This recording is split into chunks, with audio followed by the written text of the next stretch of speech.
A gente segue com o Fala Amanhã também, porque olha só essa história. A juíza da 2ª Vara Civil de Vitória condenou uma loja de material de construção a indenizar uma cliente em R$40 mil. Isso porque a mulher contratou a loja para construir um telhado colonial em sua casa. 2 anos se passaram e a obra não foi concluída.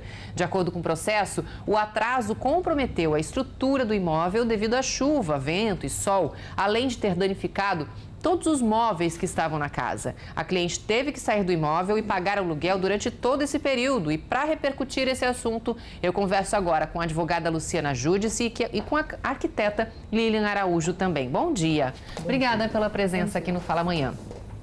A gente sempre ouve, né? Quando você contrata uma obra, compra um apartamento, enfim, sempre tem atrasos. Até que ponto esses atrasos são normais na hora de uma construção? O que pode dar errado, que pode atrasar tanto, Lilian?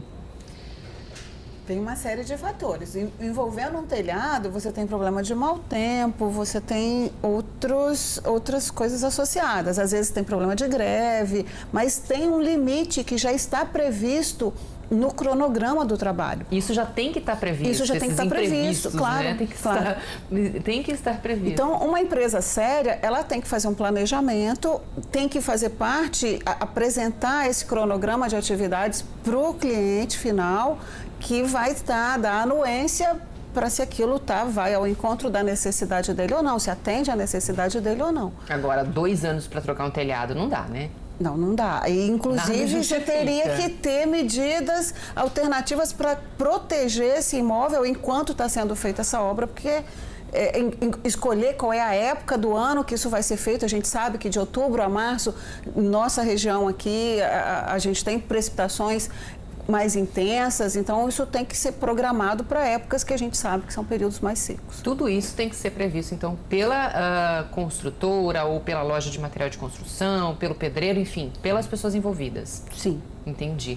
Agora, o consumidor, como é que ele entra nisso? Ele realmente pode reivindicar na justiça uma indenização, como aconteceu? Sim, sempre poderá requisitar o dano moral. Né? Se ultrapassar esse limite razoável, essas previsões que a Lília colocou, normalmente nos contratos de construtores são previstos 180 dias. Então, o dano moral, a jurisprudência ela tem firmado que vai incidir sempre que esse descumprimento ultrapassar o razoável, né? E atingir a esfera pessoal, os direitos da personalidade, o sofrimento, né, daquele consumidor que teve sua expectativa frustrada além do limite. E os danos materiais, né, que são o prejuízo material, o objetivo que ele teve com gastos, né, no caso o aluguel, as perdas materiais. Agora, para a gente ampliar um pouquinho, a gente, claro, está falando desse caso, mas a gente vai ampliar um pouquinho. Quando a gente fala, por exemplo, de um apartamento novo que a construtora ficou de entregar naquele prazo e não entregou, o que o consumidor pode fazer? Porque ele está pagando aluguel de um outro local, enfim, está atrasada a obra, o que ele pode fazer? Olha, ele pode notificar esse construtor, né, vai incidir Primeiro no passo mora. É notificar. Isso vai constituir a mora do construtor. Ele pode judicializar, pode devolver o apartamento, né, o imóvel adquirido, se ele não lhe interessar, se o atraso atingiu além do razoável. E poderá também requisar danos morais, pode requerer judicialmente danos morais, danos materiais, sempre lembrando, né, Andressa, que cada caso é um caso e sempre depende das provas que se levam aos autos.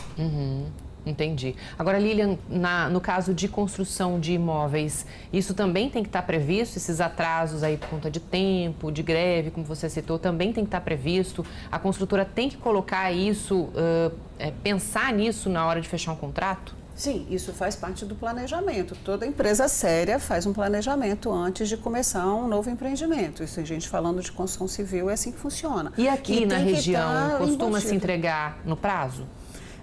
Olha, costuma. Se você está tratando com empresa, lidando com empresa séria, profissional, então é importante que o consumidor ele se cerque de informações para saber com quem que ele está lidando, né? E que ele observe bem no contrato direitos e deveres de ambas as partes. É importante também que a construtora se resguarde por certos aspectos e o consumidor também. Então, o contrato tem que ser muito claro entre direitos e deveres para ambos os lados. Não só em relação ao pagamento, como a entrega do serviço e a qualidade do serviço.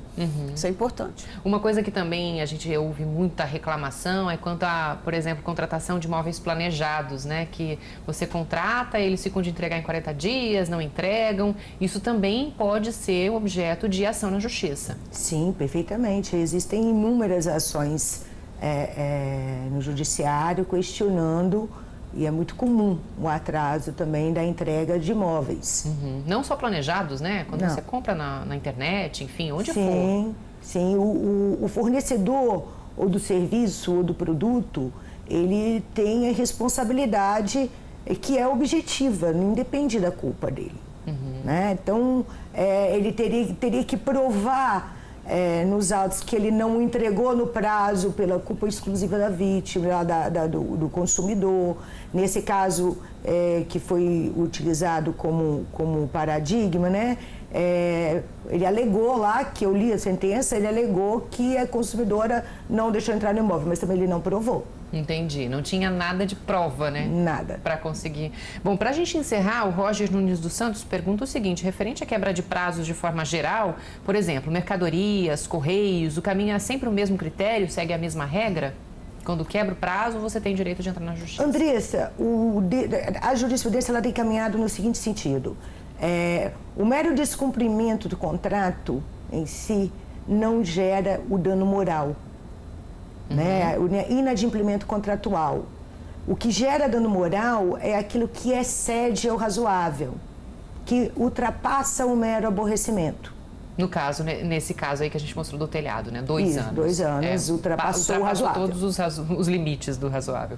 Tá certo, então. Obrigada pela presença aqui no Fala Amanhã mais uma vez e sejam sempre bem-vindas, tá? Obrigada.